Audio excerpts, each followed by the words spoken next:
This is Sick and Wrong, America's #1 source for antisocial commentary. Brought to you by the Reach Around Foundation. Good evening. Welcome to Sick and Wrong, the world source for antisocial commentary. I'm one of your hosts, D. Simon. Oh, I'm your other hungover host, Lance Wackerly. What's up there, Wackerly? How come you're so hungover? I don't know. Just random excessive drinking for no good reason. Dude, once you admit you have a problem, then you won't be hungover anymore. You'll be happy. I think once I have a nice bowel movement and maybe some Alka-Seltzer, then I won't be hungover anymore. Yeah, that might work too.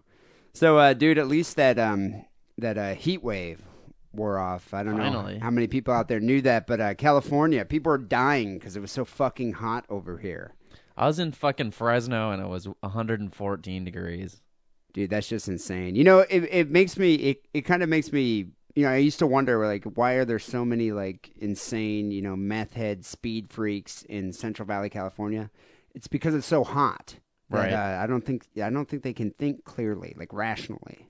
I thought I knew what ball sweat was before. My friend, you have no idea. Yeah, I don't even know if I want to. Well, dude, this is the illustrious podcast 30. Podcast, the big 3-0. We've done 30 of the Sick and Wrong podcasts, and we're well on our way to 50, which will be our next milestone. I think we'll have to do something special for that. But the Reach Around Foundation... We had your brother out for the 25th one, and I was thinking maybe we could have your sister come for the 50th, but she's just too disgusting. She's too disgusting to even grace the Sick and Wrong studio. I don't even know if I want her in here. No. But yeah, dude, I mean, the Reach Around Foundation said if we do manage to do 50 podcasts, we're going to get a bonus. So it'd be kind of nice to actually get some money for the show. And maybe a reach around. They could. So podcast 30, and as promised, we're going to towards the end of the show, we're going to get to all the World Cup emails. Our email was maggoty with World Cup emails. We had so many World Cup emails, people bitching at us. So yeah, this podcast, I saved it up, and we're going to get towards it at the end. But right now, I want to discuss another email that we recently received, which is actually kind of one of the best emails that we've received at the Sick and Wrong podcast. And the sole reason is because he sent a stuffed document filled with porn. Well, it was a suggestion. We were asking how we could get people to, vote for the show and listen to the show more. And he said, the only way to attract people on the internet is with Asian porn. Yeah, with Asian porn, which I think he has a point there. And so this guy named Kenji, our fan in Japan, sent us this email. And he mentioned that, "Dear Sick and Wrong, you are my favorite podcast. I always laughing so much, and I can learn English. That is so cool." Yeah. Isn't that kind of cool? He's learning English from this podcast. Yep. He's going to be one depraved motherfucker. It's just kind of funny. But it made me feel good. I was like, we're actually doing something educational. It's like a service. We're giving back. An educational purpose, for sure. Yeah. So he said, podcast 28, you want premium content for reward people. It's kind of hard. I was trying to decipher this message, and I was thinking, well, it's because it's in that... Japanese version of English. What's it called? English. Yeah. So it's in English, so it's hard to decode. But what he's saying that, yeah, we were asking for premium content for podcast 28, and he's like, I have a great suggestion. Sexy Japanese girl screensaver. It's a hit, I know. And so he enclosed a zip file of a bunch of Japanese porno pictures, which we definitely appreciated. And I'd like to say thank you to Kenji for that. But that's also the subject of the intro here for the show. Because we're looking at these pictures that he sent, and I noticed that there's like a Band-Aid or some type of covering over her vagina. Explain this picture to me, Wackerly. You printed them out. It kind of looks like a maxi pad with like a sticky surface like a Band-Aid would have, or an adhesive bandage for those people that don't like the Band-Aid brand name. But isn't it like brown? It's like a brown, sticky plastic type of covering. I think it's supposed to be the same color as her skin. You're just sort of not supposed to notice it, but it's definitely very apparent. I mean, it's just a weird thing. And I've noticed this in other Asian porn that like and actually in this Asian porn, so there's obviously a guy standing with his schwanz hanging in their face and just sort of shooting sperm all over their faces, but his cock is like pixelated out, so you can't really see it. You can't see any penetration. But No. you can see semen Yeah, all over these their- girls' yeah, faces. They're definitely, a couple of cum-guzzling, sperm-burping angry dragons or whatever you call it. But then there's another picture of these two kind of hot girls there in like these French maid outfits, and one girl's bent over, her ass is in the air, spread open. You can see her gaping butthole Right. filled with semen, but her vagina is covered By this little by weird this bandage thing. thing. Yeah. Which leads us to the subject of this intro here for podcast 30, is why in Japan can they show a gaping butthole covered in semen? They could show bukkake pictures of girls with like 100 dudes jacking off on them, but yet they can't show a vagina. They can't Right. show a Or phallus. penis. Yeah. Why is that? I don't know. I asked you to research it, so what'd you find out? I did research, as a matter of fact. I noticed I was looking at some Japanese porn online for research purposes only. With a box of Vaseline here and some Kleenex, but for research stay purposes moist. only. Yeah, it's for my hands because my hands get so dry, chafed. You know why they get so chafed? Because I'm Because you're typing. masturbating so hard. no, because of all the typing on the keyboard. Right. But That's your left hand. Regardless, as I was doing some research, and I noticed that some of the other pictures have black bars over the vaginal area. Have you Right. noticed that? Just the opening. Yeah, just the 'Cause vag you can opening. definitely see pubes in this picture, and the You- crotch. You just can't see and the opening butthole. because there's and butthole. Yeah, you can see anal cavity, but you just can't see the vaginal opening. And so I was doing some research on it and just looking up some stuff on Japanese porn. And so I went over to Wikipedia, which is like the fountain of information. Source of all knowledge. And so they said that Japanese pornography has recently grown in popularity here in the U.S. Recently. Recently. For the past 30 years. The past 30 years. But one of the imports that I think is widely regarded as the most common Japanese pornography is bukkake. Right. Everyone here in the U.S. knows what bukkake is. And American porn queens I don't think they do bukkake.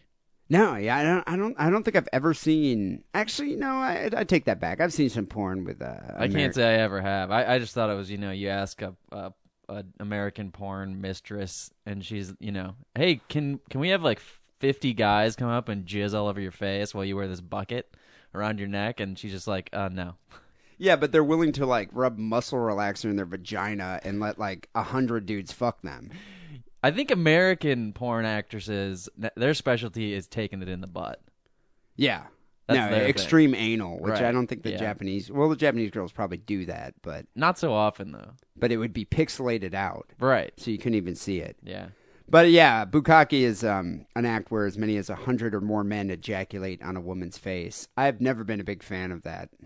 I just don't find it. Being on the receiving end or just looking at it? No, looking at it. Looking at it. I just have never found it all that arousing. I'm just No, I find don't it either. sort of gross. It's Yeah. kind of like a Guar video or something. Right. But I do like guar, so that's strange. Yeah. Yeah. So I was looking up some of these censorship laws and the reason that there are these censorship laws in Japan and why they can't show vaginas or phalluses. Phalli. So and isn't it phalluses? I don't know. I don't know.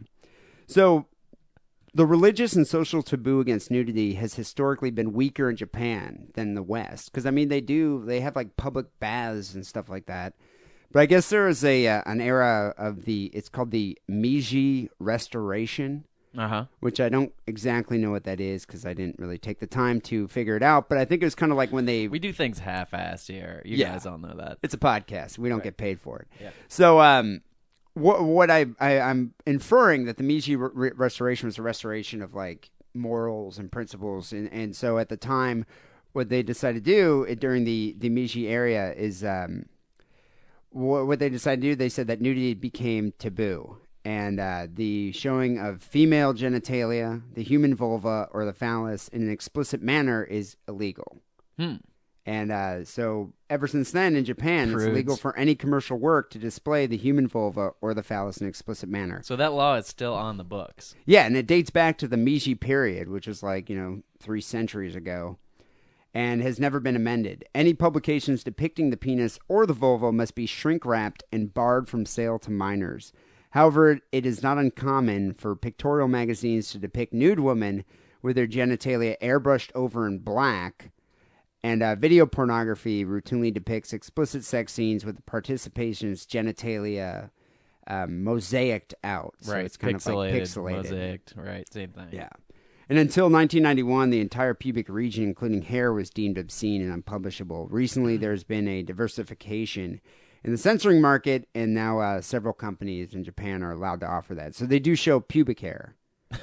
Thank God. Yeah, but for the most part, they're pretty harsh when it comes to any type of penetration or even open vulva. Yeah. But it's just weird to me that you have this culture, though, that, developed bukkake. You can go to a vending machine. Cartoons. Yeah, manga, hentai, like those really violent cartoons. You can go to vending machines and buy, 12-year-old girls' panties. Plus, aren't they the ones who started that whole extreme bondage where you just have crazy knots and thousands of feet of rope that you hang some chick from the ceiling, with her tits tied up? That's the hentai, isn't it? Oh, I don't know. Yeah, hentai's that extreme porno or that extreme animation, and it's just it seems hypocritical to me that they would engage in this. They would condone that, they would allow that, but at the same time they would prevent this from happening. I just think it's odd. It's one of those just weird Japanese things that we'll never understand. Well, it kind of, at the same time, I think you can relate to here in the U.S. when they, the Supreme Court declares one type of pornography obscene and, another type of pornography is perfectly acceptable. Dave, are you still rallying for that 12-year-old little boy porn that you trying to get legalized? God damn it, dude. One day, me and my NAMBLA brothers will rule this world. No, what I'm saying, dude, it's just what is obscene? And apparently, in Japan, they've never really modernized, never really amended any of these obscenity laws that date back it's just 2 still on the centuries book. ago. It'll go away soon when they just, are so hungry for the cock that they cannot hold back anymore. Well, I think it's with the advent of the internet that can't stop it. Porn is pervading Japan, so right. I think eventually these laws will be amended. But I guess it's illegal to bring pornographic material into Japan, and customs agents are known for checking videotapes in international mail and hand baggage. That'd be a pretty sweet job, wouldn't it? I think International Mail is a magazine that your brother gets. But isn't it kind of cool? Look, see a bunch of videotapes. Okay, we're going to have to check this out. Yeah, that'd be a good job. We're going to be in the porn room. I bet you they fight for that one. There's also a thriving genre of underground pornography in Japan called urabone that ignores these censorship laws, so has become especially prevalent on the internet as there are no mechanisms in place to prevent its transmission. So I think eventually Japan, as the U.S. and most of the other Western nations, will be completely flooded with porno and depraved just as we are. As it should be. As it should be. So I guess that's kind of our half-assed explanation of why you can't see Japanese girls' vulvas in their porn. Yeah. But I kind of wanted to post these pictures up on the site, but Wackerly is demurring here because he's against sharing pornography with the listening public. If our listeners can't find Asian porn on the internet, they're just hopeless, and I don't want to help them. Dude, our listeners probably have a cache just filled with Japanese porn. Right. That's why I just think it's not necessary for us to post these pictures. Plus, yeah. I've already just used them. But we invite people to go check it out. And Kenji, if you're listening to this, send us some more. Send us some more this way. A couple terms I found for some Japanese porn I'm going to get through real quick here. They have a whole glossary of all these Japanese terms. It kind of was to me, it was like ordering sushi. You know how you have that list of sushi? Yeah, and you don't really know. You need the picture. Yeah. So there's a term here called aiki, which literally means love juice, and it's male or female sexual secretions. Aiki! Aiki! There's another term called anakai dai, which literally means whole brothers, and it's 2 or more men that have had sex with the same woman at the one time. So 2 guys double teaming a girl are called whole brothers. Bukkake we already mentioned. The term chichi means breast, which is kind of weird because that's what it is in Mexican Spanish. Really? Yeah, the slang term for breast in Mexican Spanish is chichi. And chin-chin, I guess, means penis. So it kind of makes sense. Here's something kind of interesting. Chin-chin kenki is called penis study, and it's a genre of porn in which an innocent young woman, or women, is presented with a well-built naked man to experiment with. Often there is an audience of 100 women and only a few men. Several of the women will volunteer to try various sex acts on the men. That actually sounds kind of It's a sweet. tough job, but I'll do it. So if there's any Japanese women out there that want to do a chin chin kenki over here on D. Simon, just email sickandwrongpodcast@hotmail.com. Here's one that you can relate to, Wackerly. Dute, male virgin, over the age 40 years. So, I'm not over the age of 40. Here's one, Haizumo, a fetish involving overweight female partners. Yeah, did it. I wonder if there's like a sumo fetish among like gay Japanese males. Probably. Here's one called Hunky Jiru, which is semen-like vaginal secretion that appears during sex. Probably secretions from the Skene's gland. It's probably from the last Hole Brother. It's coming back out.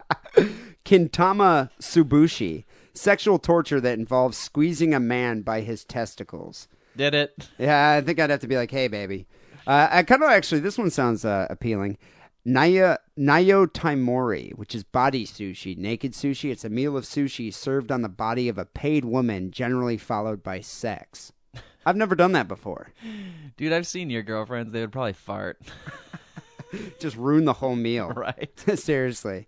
Sao Shimai is Pole sisters, 2 or more women having sex with the same guy. Oh, like the Hole Brothers. Yeah, kind of. Here's one, Tamakeri, a fetish that involves a pretty girl kicking a man in the testicles. The slap sound effect that's raised when the kick lands home is said to be part of the attraction. Also, Tetsuman. It's a woman who won't have sex, otherwise known as the Iron Vagina. They should make a TV show. Isn't that a great band name? Or a TV show. Like Or a the TV Iron show. Chef, Iron Yeah. Vagina. The Iron Vagina. Yeah. Sounds pretty good. But yeah, people go check out Wikipedia. There's a whole list of these Japanese sex terms. And thank you, Kenji, for sending us porno. And people, if you want to send us porn, you're more than welcome to do so. It's sickandwrongpodcast@hotmail.com. We must move along here. There's some great articles in the in the news this week. One in particular that I found that I think is going to win this Sick and Wrong Podcast 30.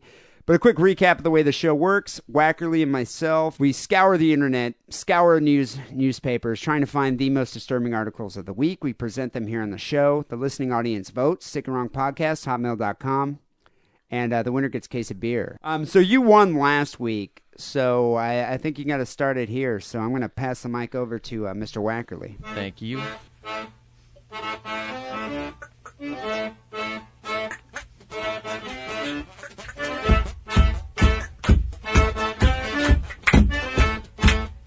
I do remember your story, which I think was from last week, was the couple, and they were fighting, and mysteriously the woman's arm got ripped off. Was ripped off, yes. And I thought that would win, but apparently not. Well, my story kind of relates to that. This one comes out of Kansas City, Missouri, and it seems that Marlon Brando Gill, his parents must have been a big fan of the actor. Marlon Brando? Who's his last name is Gill. He's 24, and his girlfriend, Melinda Abel, who's 25, were having a little bit of an argument on a weekend night. They'd been out the bar drinking, driving home, had an argument, probably about the fact that Melinda's a little bit of a whore. Very similar to my story last week. Right. So I think Melinda's a little bit of a whore. She's always getting calls from other dudes. Dude, that's such a whore name. Yeah. Melinda, Right. Crystal, Yeah. Lisa. So they were fighting maybe about not this, Lisa. like she's always taking calls while they're on a date. She's supposed to be paying attention to him. Dude, that's frustrating. So, and it's insulting. An altercation ensued. Dude, some women need to be learned. And it ended up with Melinda being in the emergency room, and the emergency room surgeons had to remove her cell phone from her throat. Oh, dear. The dude jammed her cell phone down her throat? Well, he's actually been it's a hung jury on whether he is guilty of first-degree assault for this. So this guy is on trial right now for this. Well, actually, just yesterday, they declared that it was a mistrial. They couldn't come to a verdict. And Dude, this has to set some type of precedent, don't you think? Because how many other cases have they had for cell phone throat jamming? Well, this is what Melinda said at the crime scene. This is the statement that the police took down. I think he thought I'd been talking to other guys. He took my phone to see who I had been calling. if I didn't want him to see my phone, I would have just thrown it out the window and busted it, because Marlon Brando Gill claims that she swallowed the phone on her own to keep him from seeing the numbers of all the dudes who had been calling her. So that's his defense. So Marlon Brando's defense is that she shoved the cell phone in her own mouth and swallowed it. She's like, you ain't gonna see these numbers? Dude, that makes no sense whatsoever. But I like, she didn't choke. She was just, I don't know how you get an entire, well, maybe that's why she's such a great girlfriend and has all these guys calling her, but I don't know how you get an entire cell phone in your Linda throat. Lovelace would have been able to do it. Yeah, I don't know how you get an entire cell phone in your throat and you don't just die right there on the spot. Because apparently she, called the emergency room and was like, I have a problem, I need to come down there. I've got a cell phone jammed in my throat.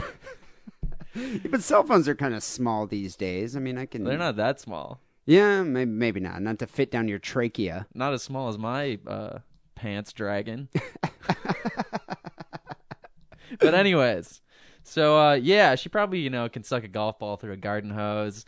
It also came out in the trial that apparently not a cell phone. Marlon Brando, they'd been living together, and he was always verbally and physically abusive toward her. But under cross-examination, she acknowledged she never told police about the abuse and continued to live with him until the cell phone incident.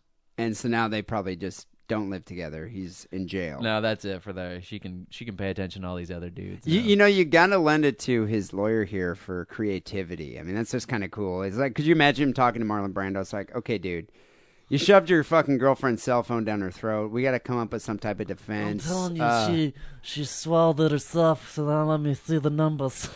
Yeah, that's good. That's good. That works here. Okay, she swallowed it herself. That makes sense. I don't even know why he's paying a lawyer. He's just done it himself. But anyways, I have a backup story that's going to be my official entry. I'm just saying that now. But reading this story, I went back to a story I had saved from it was last week, where Pamela Vesky, who was in Monroe, Connecticut, underwent 6 hours of surgery after being hit in the left eye with a vegetable. Doctors were not able to restore her vision. She had been arguing with her husband, Roderick Vesey, and he threw a carrot at her. It went into her eye? Went into her eye, and she's lost vision permanently in her left eye. Dude, people are becoming more creative these days with spouse battery. Yeah, and he was only charged with I would have never thought of that. He was only charged with second-degree assault. And during his trial, he told the judge that it was a terrible accident, and the judge advised him to shut the fuck up. But that's Not just in so many backup. words. Yeah. Oh, wow. Remain silent, I please, can kind of see that. Thrower. Well, you know what? We're going to have to follow this and possibly update this article when we find out what actually happens to the cell phone jammer. Right, if he's retried or what, or if they just drop it altogether. I don't know what happened to the carrot guy, nor do I care. So on the sick and wrong scale, I think I'm going to probably have to give that, I don't know, maybe a 6? I'm going to give it a 7.5 just because it reminds me of my favorite show, The Shield, in which, Detective Vic Mackey, one of his favorite ways of torturing people, getting confessions out of people is to jam things down their throat, like his gun or maybe a bong, or that just one his scene in the fist. bong. Yeah, I he's know always shoving stuff down people's throats, and I just think it's great, and it reminded me of this story. Yeah, I can see the correlation there. I don't know how many people out there watch The Shield, but almost every episode, Vic Mackey was like the big burly tough cop, shoves something down some perpetrator's throat. Yeah, I think he has a fetish or something. Yeah, a swallowing fetish or something. Yeah, I don't know. We'll have to see. Let the audience vote on that one. So, guy shoves girlfriend's cell phone down her throat. Yes. I don't know if it's going to compare to my article here for Podcast 30. I guess we'll see then. I know. We'll check it out.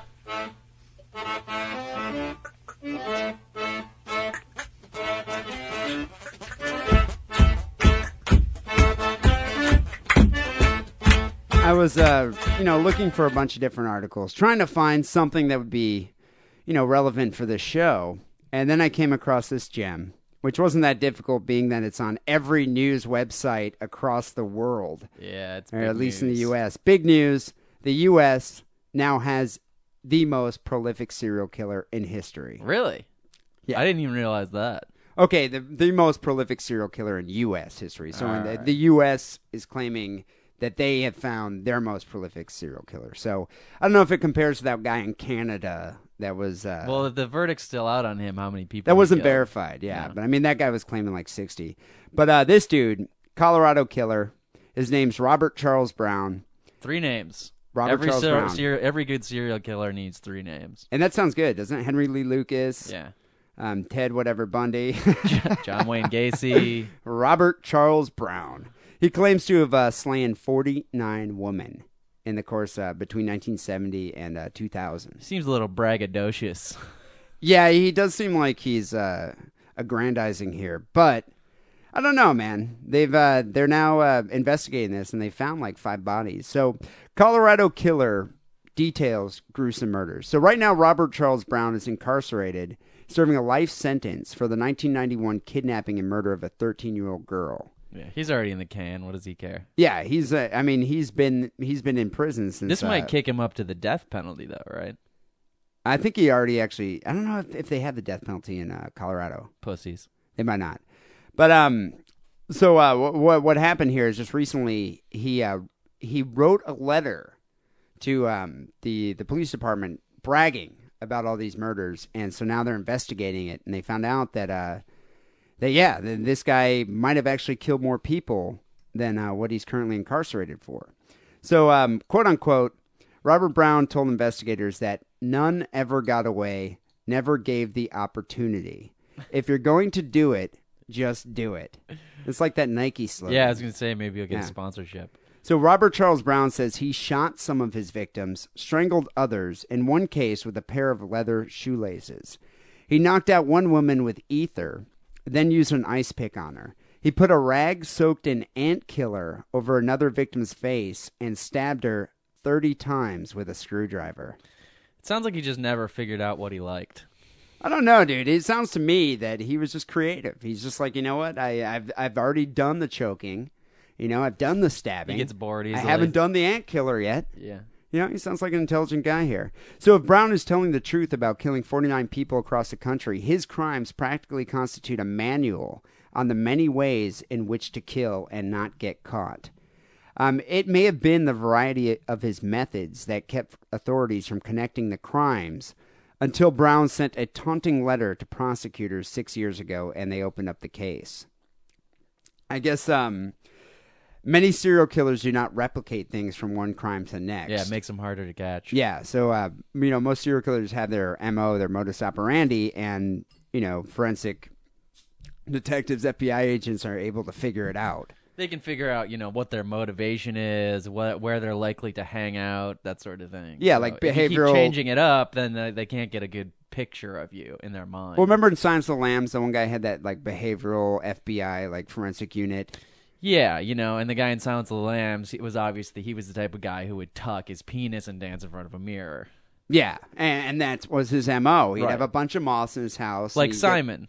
Yeah. Is also a big fan of that. I love doing that, dude. Tucking my penis and just kind of dancing around, to like David Bowie or Right. something. But I don't put fat chicks in my basement and make clothing out of them. No, there's no reciprocity between the behavior. I'm just pointing that out. So it makes it hard on police to catch a serial killer who doesn't replicate his crimes.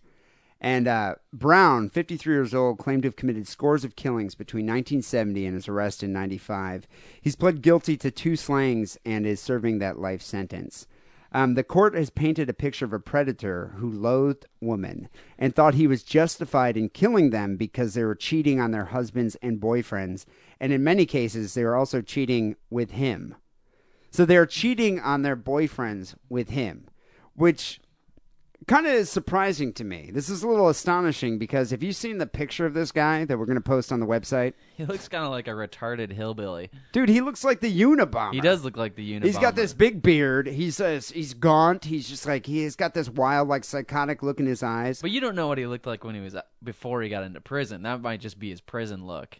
So Yeah, he's trying I to not be guess somebody's bitch. I guess that makes sense. But I still never understood how women are attracted to these serial killer dudes. It's like, there's all these guys out there, potential mates, but the ones they go for are like Richard Ramirez or Ted Bundy, Yeah. or Robert Charles Brown in this case. Jerry Lee Lewis went by the nickname The Killer. He obviously knew that there was a sexual aspect to that. There must have been. So Brown claims that the killings were never planned. He's been married 6 times. He said he's always been disappointed with women his whole life. He claims they're unfaithful, they screw around a lot, they cheat, and are not of the highest moral value. Amen, brother. Like he is of the highest moral value, though. You know? Glass house. He told investigators he rarely, if ever, planned a killing, choosing his prey at random. He met his victims in everyday settings, a motel bar, the convenience store where he worked. And in one case, he was familiar with the victim's apartment because he changed the locks there. So these aren't normal women that are like picking up the convenience store. But these are white trash. Yeah. Yeah. But, you know, it's kind of funny, though. It's like, here's a lesson to be learned if you're listening to Sick and Wrong, the podcast. Women, don't date convenience store workers. You know, there's a reason why they're working at the convenience store. First of all, what are they going to take you out to eat? You know, they're going to bring you some ho-hos and maybe a Chico stick. And that's A that. 6-pack of Bud Light. What kind of benefit are you going to get out of that, dating that guy? Exactly. I guess he used different types of guns. Sometimes he beat his victims. One died after he put a rag soaked in ant killer over her face while she was asleep. Investigators so far have been unable to corroborate all of his claims, but they've been able to prove 6 of the slayings, 3 in Louisiana, 2 in Texas, and 1 in Arkansas. So none of his ex-wives were murdered by him. These were just other women he murdered. He just divorced those, dropped them like a bad habit. Yeah, no, totally, yeah. These are like all women he just kind of randomly just drove around and found one. He's like, I'm going to kill it. And that's, I think, part of the reason why he's so successful. Is there, you know, this wasn't premeditated for the most part. Right. It was just kind of just generally acting out against vaginas. Yeah. So investigators have been unable to confirm some of his claims to have dumped bodies in certain places. In other cases, he can't even remember enough of the details to tell them where to check for bodies, which is kind of also in contrast to most serial killers who are usually meticulous. Yeah, and they keep records and scrapbooks, that type of thing. So he was an Army veteran who served in South Korea during the 70s. Brown described killings committed with unspeakable cruelty. He said he dismembered Rochelle Sperry, whose remains have never been found. He said he dismembered her in a bathtub, just popping her joints, one by one. He said while he was taking her body apart, he was a little worried about being spotted carrying the whole body, so he was just kind of popping those joints in his bathtub. Pop. Pop, pop. He told investigators in prison interviews that he never just went looking for someone. When the opportunity was there, he took it. He goes, it was just disgust with the person, and some of it was just plain confrontation.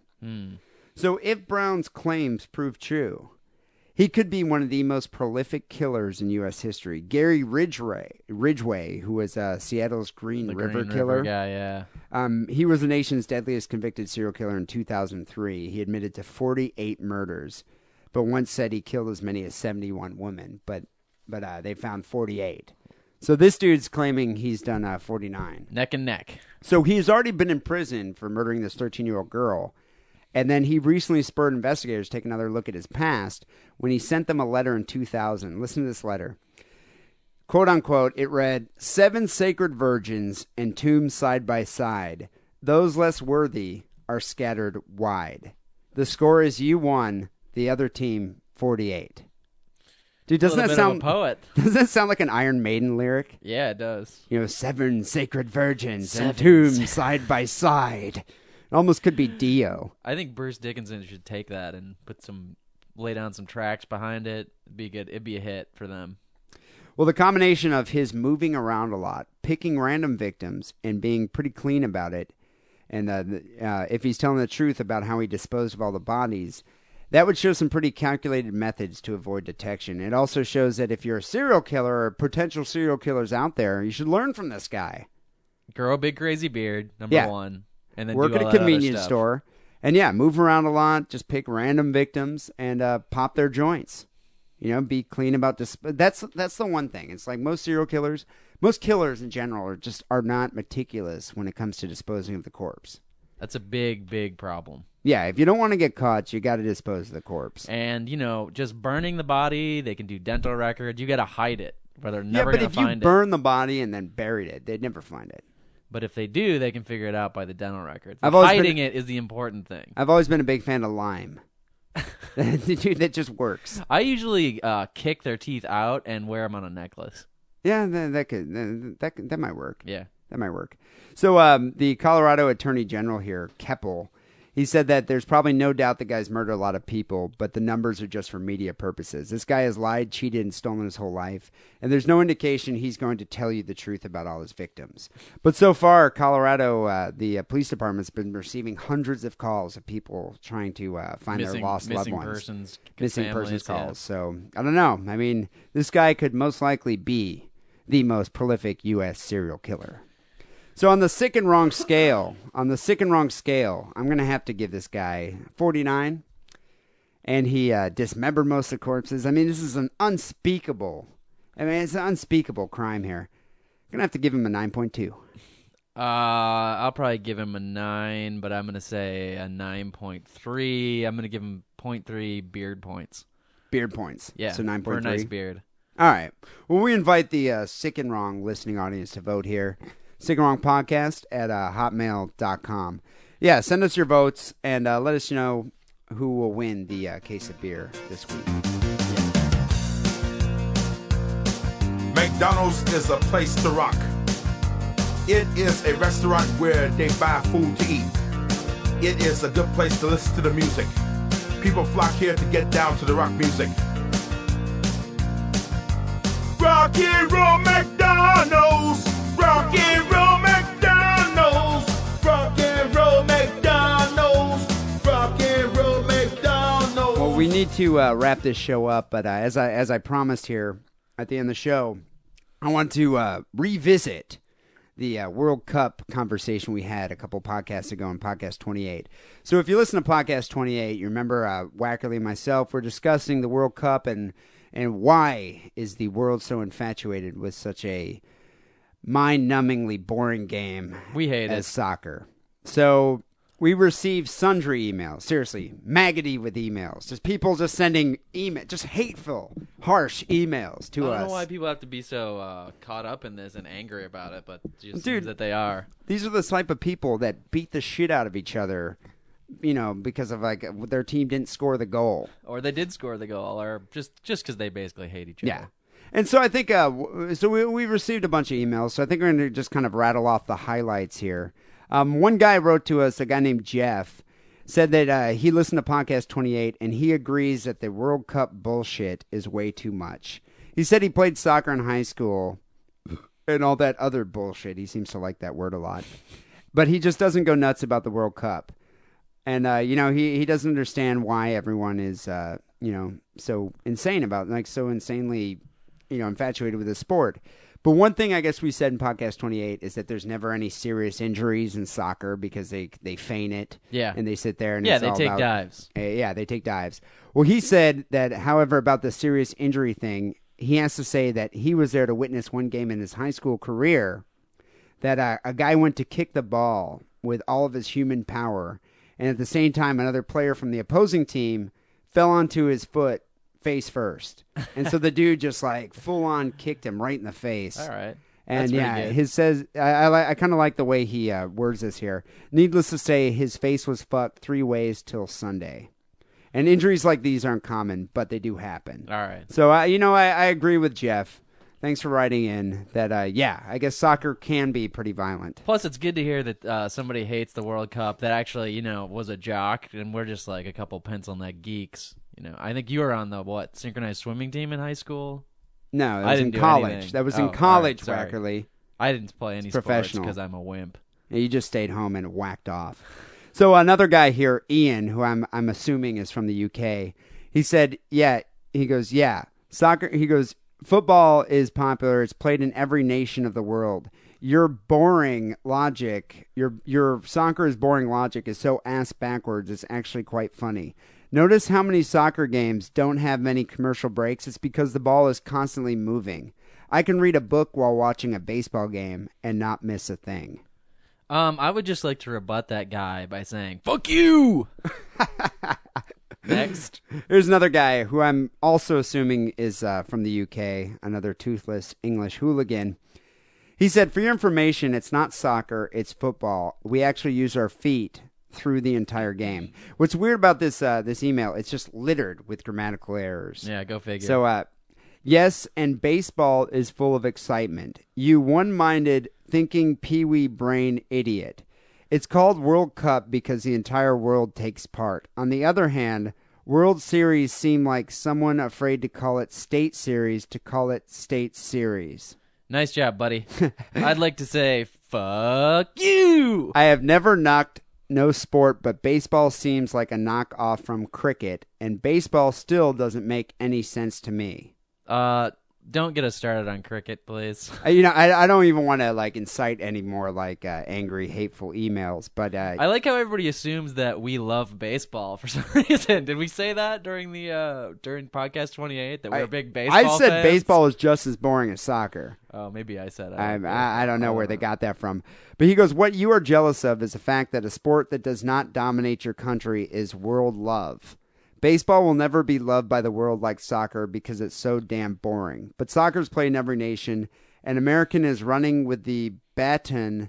I am a coach in kids soccer. The kids have catched the soccer bug as well. Thank you, future child molester. Soccer is played in almost, if not most, elementary or grade schools or whatever you guys say. We say primary. Don't eat my head off because I know you're going to eat my head off because you know I am right. So go. Yes, hit my grammar and all that stuff that does not have nothing to do with the subject. Hit his grandma? Dude, I think he think he kind of preempted us because he knew we were going to make fun of his grammar. So finally, he ends it here saying, "Yes, World Cup soccer because the world play the sport. Stop the jealousy attack of Americans. Millions of people watch the World Cup soccer. Wow, and not watch, but watch with passion. Well, a few jealous ones like you." But guess what? We welcome all of you, even if you guys are dying inside. Yeah, I don't know. Thank you, Ron, for sending us that email. It didn't really make that much sense here. Another guy sent us an email. I think his name is Brian. He said, I find watching paint dry more exciting than watching this boring World Cup crap. No wonder there are so many riots after these games. People need to see some action.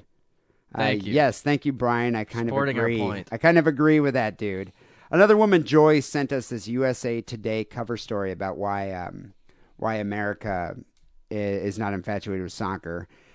And it said, spectator sports are quite simply forms of entertainment. Soccer supporters invariably state that their sport is more exciting because it's constant action, but action alone does not make for good entertainment. In books or movies, action can be important, but it takes a back seat to tension, suspense, and story. Exactly. And so baseball, an otherwise slow game, builds suspense via the strike count and number of outs. Whereas football, you have a whole team, system of downs, gaining yardage. Whereas soccer is just a bunch of dudes running around kicking a ball back and forth. They're sort of just milling around for an hour and a half, yeah.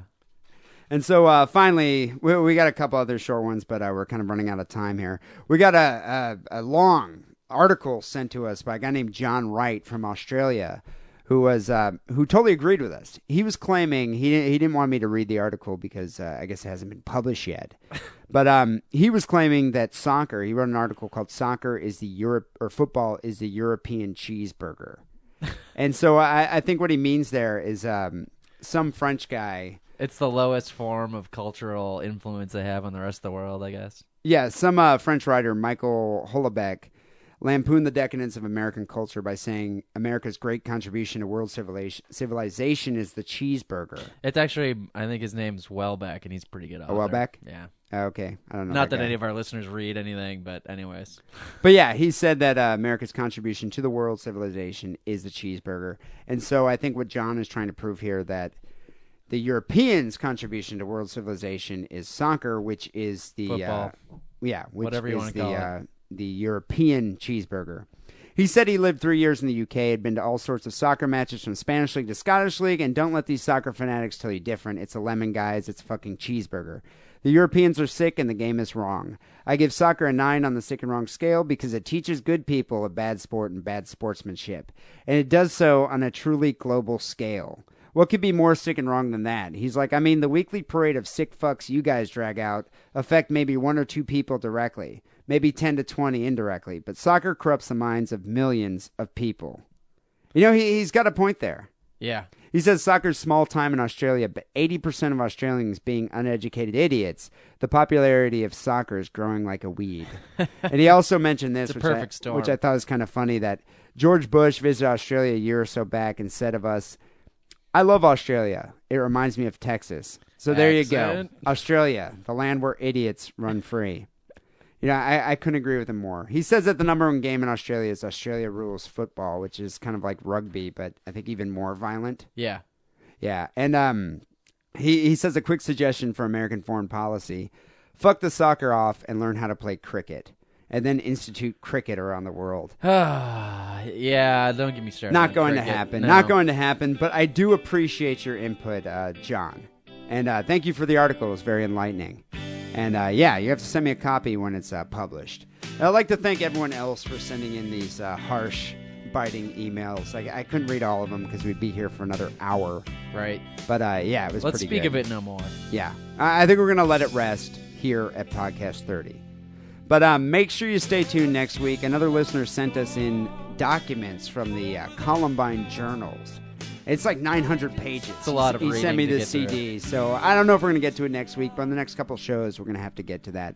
But yeah, stay tuned next week for Podcast 31. You still have that big jar of Vaseline, right, for reading through those Columbine documents? Oh, yeah. Okay, good. I didn't forget about that. All right.